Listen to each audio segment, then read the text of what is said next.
Direction Bordeaux, où après plus d'1 an de travaux, le Musée national des douanes rouvre ses portes. Une véritable expérience immersive. Il retrace toute l'histoire de cette institution. On y découvre la mise en place des taxes, les outils de mesure nécessaires, mais aussi les moyens déployés pour lutter contre les fraudeurs.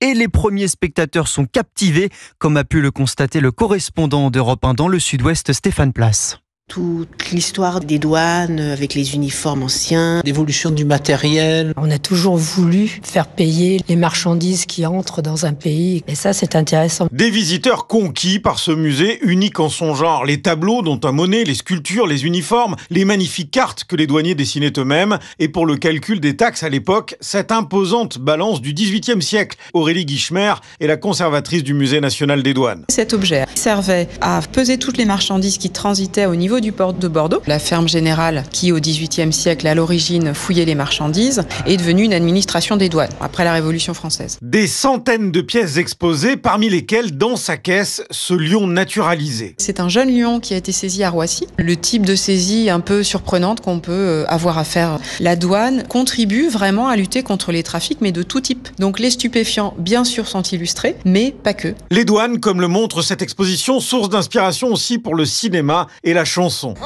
et la douane! Oh et les gablous! Pas de diamant.